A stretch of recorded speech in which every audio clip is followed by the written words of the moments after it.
नमस्कार नन्हे दोस्तों, कैसे हो आप सारे लोग। बहुत ज़्यादा जकड़ के ठंड पड़ी है, राइट।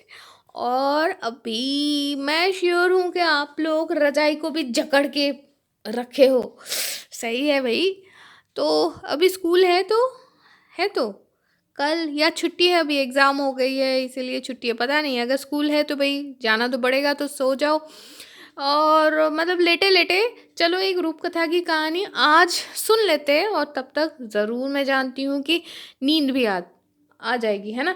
तो आज की जो कहानी मैं पढ़ रही हूँ वो है गल्पों और गल्पों, यानी कि कहानी और कहानी। इस किताब से मैं ली हूँ, और इस किताब की लेखिका हैं सुखलता राव, और इस किताब की पब्लिशर है मित्रो ओ घोष पब्लिशर्स। तो बच्चों, आज जो कहानी मैं आप लोगों को पढ़ के सुनाने वाली हूँ, ये कहानी की शीर्षक है होरी और गिरी। तो हरी और गिरी, ये बच्चों की या दो लोगों की नाम है। तो चलो देख लेते हैं, सुन लेते हैं, पढ़ लेते हैं। हरी और गिरी दो भाई बहनें थे। उनकी माँ तो नहीं थी, लेकिन पिताजी और एक सौतेली माँ थी। वो ये लोग इतने गरीब थे कि रोज दो दो वक्त की रोटी उनको नसीब नहीं होती थी। मतलब कभी मतलब मतलब कभी मिलता, कभी नहीं मिलता। एक दिन रात को हरीश जब बिस्तर में लेटा हुआ था, मतलब सोया हुआ था, तो उनकी जो सौतेली माँ है वो उनके पिताजी को कह रही थी, देखो हरी और गिड़ी, इन दोनों को ना घर से निकाल देते हैं। मैं उन लोगों को अच्छे से खिला पिला नहीं पाती हूँ, और खुद हम लोग भी भरपेट खा नहीं पाते हैं। अगर हम लोग उनको घर से निकाल दें तो चलो कम से कम हम लोगों को तो थोड़ा खाना मिलेगा। तो ये सुनकर हरी और गिरी के पिताजी कहने लगे, अरे ऐसे कभी नहीं हो सकता है, ऐसे कैसे होगा। हम ना भी खाएं तो ठीक है, लेकिन फिर भी मैं उन लोगों को घर से नहीं निकाल सकता। लेकिन सौतेली माँ जो है वो जिद पे अड़ गई और बोली, नहीं, तुम्हें उनको भगाना ही पड़ेगा, कुछ भी हो जाए भाई, नहीं तो आखिर में हम लोग मर जाएंगे। ऐसे कैसे काम चलेगा भाई। चलो सुनो, कल सुबह ही उठ के लकड़ी काटने जा रहे हैं, मतलब लकड़ी लेने जा रहे हैं बोल के उन लोगों को घर से निकालेंगे और वन में उन लोगों को छोड़ देंगे। अब वो लोग जब खेल खेल में भूल जाएंगे हम लोग हैं उनके साथ, तो तब हम लोग उनको अकेले में रह के घर वापस आ जाएंगे। और इतने गहरे जो वन वन है, मतलब जंगल है, वहां से वो थोड़ी ना रास्ता ढूंढ के निकाल के आ सकेंगे। तो ऐसे ही बहुत सारे झाड़ वार खा के सौतेली माँ से हरी और गिरी के जो पिताजी हैं वो राजी हो गए। हरी तो लेटे लेटे सब कुछ सुना। उसको तो नींद ही नहीं आए। वो थोड़ी देर के लिए चुप होकर सोए रहे। फिर जब सारे लोग सो गए तो उठ के वो घर से बाहर निकला, और निकल के वो जो एकदम सफेद एकदम चमकीले जो पत्थर होते हैं ना, वैसे जो जितने सारे पत्थर उसको मिला रात के क्या बोलूं, चांदनी में जितना उसको दिखा, वैसे सारे पत्थर उसने अपने पास समेट लिया। और फिर वो अपने घर पे वापस आ गया। तो अगले दिन जहां तक भोर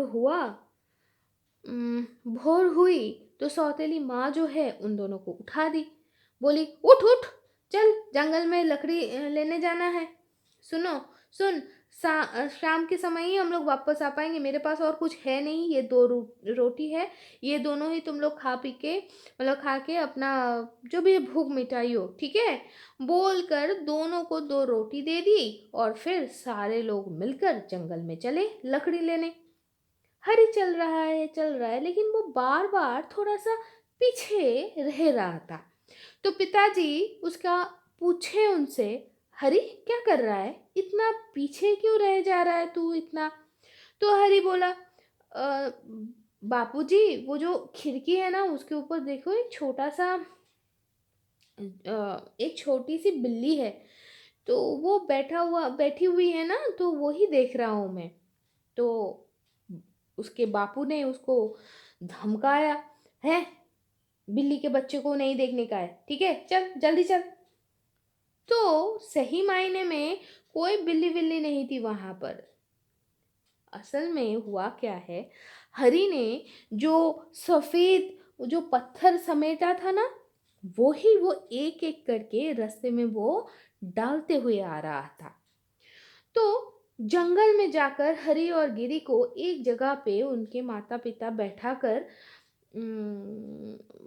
दिए, और फिर हरि के पिताजी बोले, तुम लोग यहाँ पर खेलो, ठीक है, हम लोग लकड़ी काटने के लिए जा रहे हैं, जब तक ना हम लोग वापस आए तब तक तुम लोग यहाँ पर ही रहियो, ठीक है। बोलकर वो तो वहां से चले गए। दो भाई, दोनों ही भाई बहन पूरे दिन अपने ही मस्ती में खेल रहे थे, लेकिन तब भी माँ बाबा वापस नहीं आए।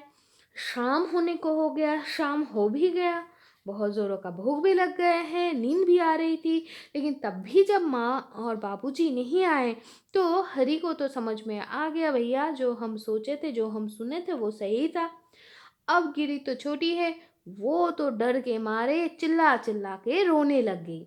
हरि उसको समझाया, डर नहीं बहना, अभी थोड़ी देर बाद ही चंद्रमा आसमान में अपनी जो ज्योत्सना है, ज्योत्सना इन द सेंस चांदनी, चांदनी बिखरेगी, तो हम तब रास्ते में जो मैं सफ़ेद पत्थर डाल के आया हूँ ना, उस उन चमकते हुए सफ़ेद पत्थरों को देखते हुए हम हमारे घर पे वापस चले जाएंगे। थोड़ी देर बाद सच में चांदनी, मतलब चंद्रमा की रोशनी से वो सारे जो सफ़ेद पत्थर थे वो पूरा झगमगाने लग गए। तो तब उन्हीं पत्थरों को देखते हुए, रास्ते को पहचानते हुए हरि जो है अपने बहन को लेकर अपना घर वापस आ गए। उनको देख के हरि के जो पिताजी हैं वो बहुत खुश हुए, लेकिन सौतेली माँ अभिनय करने लग गई और बोली, अरे तुम लोग कहाँ थे, हम लोग कितना पुकारे कितना पुकारे, वाप मिले नहीं तो हम वापस चले आए। उस दिन रात को भी हरि ने सुना कि सौतेली माँ जो है वो फिर से उनको जंगल में रख के आने के लिए वो साजिश रच रही थी, लेकिन उस दिन भी हरि पत्थर बिनने के लिए, मतलब लेके आने के लिए वो जागा रहा। लेकिन सौतेली माँ ने क्या किया था, वो दरवाजे में कुंडी लगा दी, दरवाजे में ताला लगा दी थी, इसलिए पत्थर लेने के लिए हरि जा भी नहीं पाया। और दूसरे दिन भोर भोर ही सौतेली माँ ने दोनों को उठाकर फिर से दो रोटी डालकर बोल दिए कि भाई लकड़ी काटने जाना है, चलो जंगल। तो आज जहाँ तक हरि के पास तो कोई पत्थर था नहीं, तो वो क्या करे, बहुत ढूंढ ढूंढ के फिर उसने सोचा कि ठीक है, आज तो मेरे पास एक रोटी है, मैं अपना वाला रोटी जो है उसको ही काट काट के डालते हुए जाऊंगा। ठीक है भाई। आज भी पिताजी ने, मतलब हरि के बापू ने उसको कहीं पर, दोनों भाई बहनों को एक जगह पे बैठा दिए।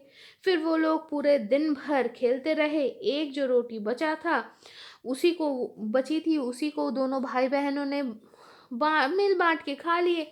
शाम हो गया लेकिन माँ या बापूजी कोई नहीं आए, तो गिरी तो रोने लग गई। तो हरि उसको समझाया, नहीं डर मत, चंद्रमा को पहले आ जाने दे, फिर हम घर वापस जाएंगे। लेकिन आज के दिन चंद्रमा की रोशनी भी उनको कोई हेल्प नहीं कर पाया, कोई सहायता नहीं कर पाया, क्योंकि उसने तो डाला था रोटी, और वो रोटी पंछियों ने, कीड़े मकोड़े ने खा लिया भाई, कुछ मिला ही नहीं उसको, घर वापस जाने के लिए कोई निशान ही नहीं मिला। तो अब क्या करें, दोनों भाई बहन तो डर गए। फिर पास ही एक पेड़ था, उसके ऊपर वो लोग कैसे कैसे करके चढ़ के एक दूसरे को जकड़ के पकड़ के मतलब सोए नहीं, जाग के अपना वो रात बिता लिए। फिर जब सुबह हुई तो दोनों पेड़ से उतरकर जंगल के अंदर से वो लोग चलने लगे, वन के अंदर से। थोड़ी दूर जाने के बाद वो लोग क्या देखे पता है, एक छोटा सा कमरा है, कमरा या मकान जैसे भी बोलो, वो मकान ऐसा है कि भाई तुम हम कभी देखे ही नहीं वैसा। वो पूरा जो कमरा बोलो या घर बोलो या मकान बोलो जो भी है, उसके जो दीवार था ना, वो जमीन से लेके चौल तक, मतलब एकदम सीलिंग तक पूरा का पूरा मिठाइयों से बना हुआ था। दीवार संदेश से, चौल जो है वो मालपुआ से बना हुआ था, और जो खिड़कियां थी ना वो मिश्री से बनी हुई थी।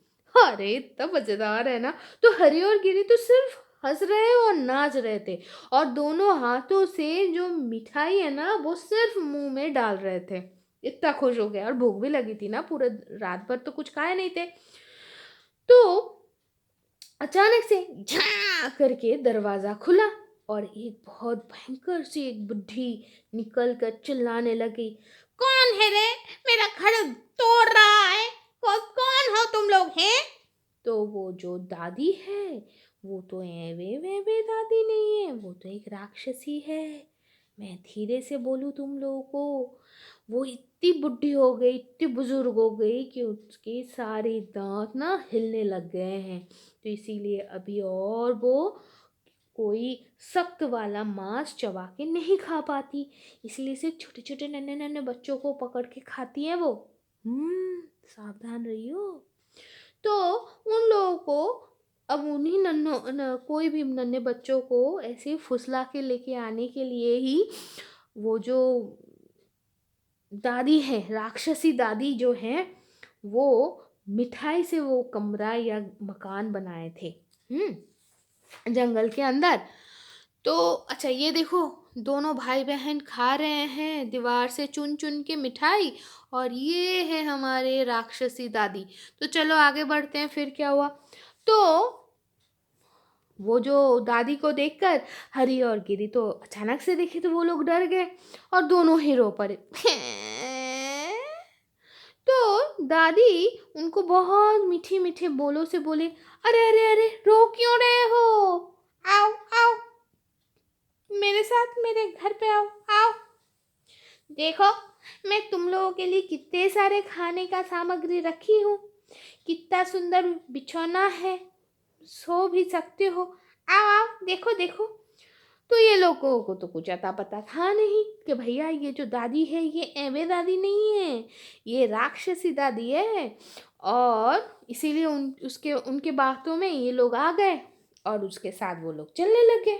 पहले दिन तो राक्षसी दादी बहुत अच्छे से उनको क्या बोलूं रखे, उनका देखभाल की। लेकिन दूसरे ही दिन हरी को लेके जाके एक कमरे में वो बंद कर दिए, और गिरी को कहे, बहुत अच्छे से खाना पका है, तेरे भाई को ना मैं खिला खिला के मोटा करवाऊंगी, और उसके बाद मैं उसको खाऊंगी। ये बात सुनते ही तो गिरी रोते बिलखते लोटपोट होने लग गई। लेकिन राक्षसी दादी तो टस से मस नहीं हुई। तो वो रोज उसको, गिरी को देकर अपना घर पूरा साफ करवाती, और रसोई भी करवाती। इसी के बीच हरी और गिरी एक एक मशवरा कर ली, और उन्होंने क्या सोचा कि जो भी है चलो हम देखेंगे आगे जाके।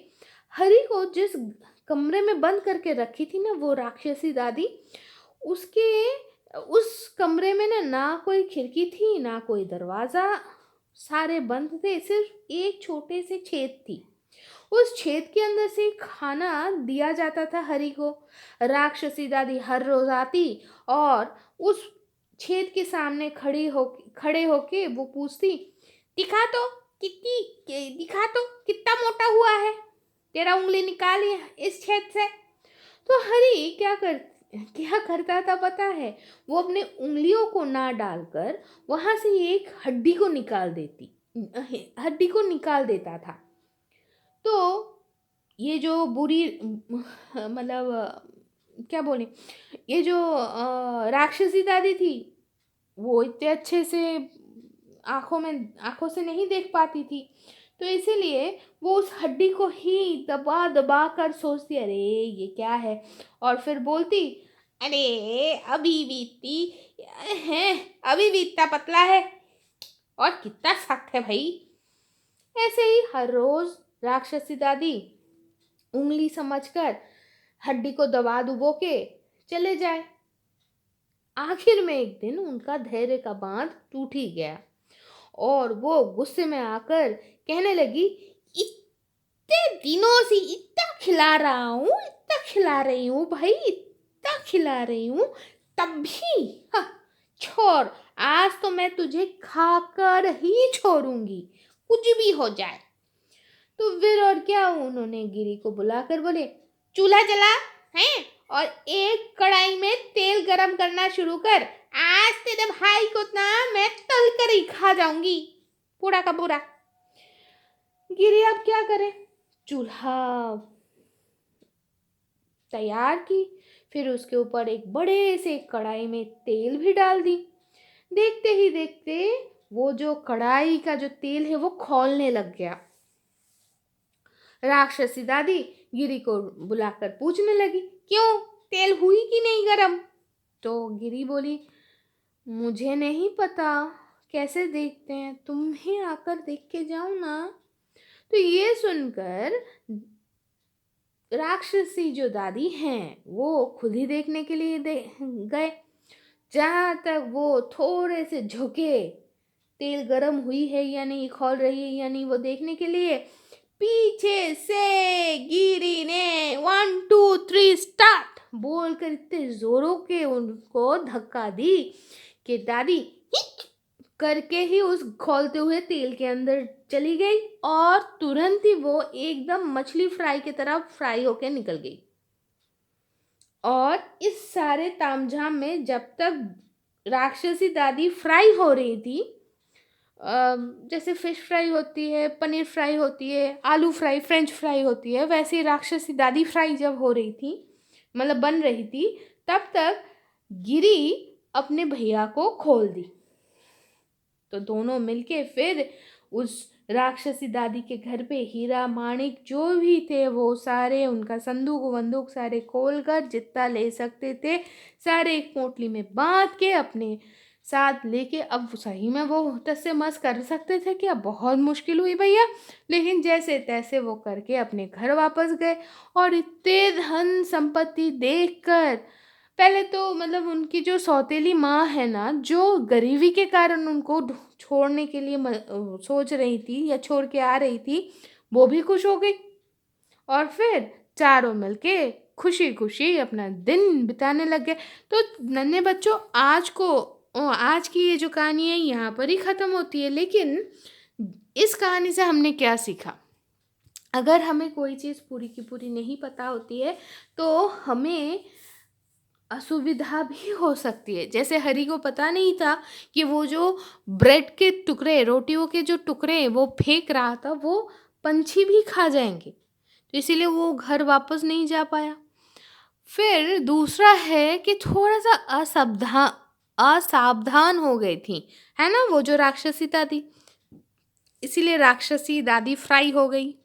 हम्म तो थोड़ा सा हम लोगों को हमेशा ये समझना होगा कि हमें जानना पूरा होगा और थोड़ा सावधानी के साथ। तो बच्चों, आज की कहानी तो यहाँ तक ही। खूब खुश रहना, पानी पीना, मास्क पहनना, पढ़ाई करना। चलो आज के लिए इतना ही, टाटा।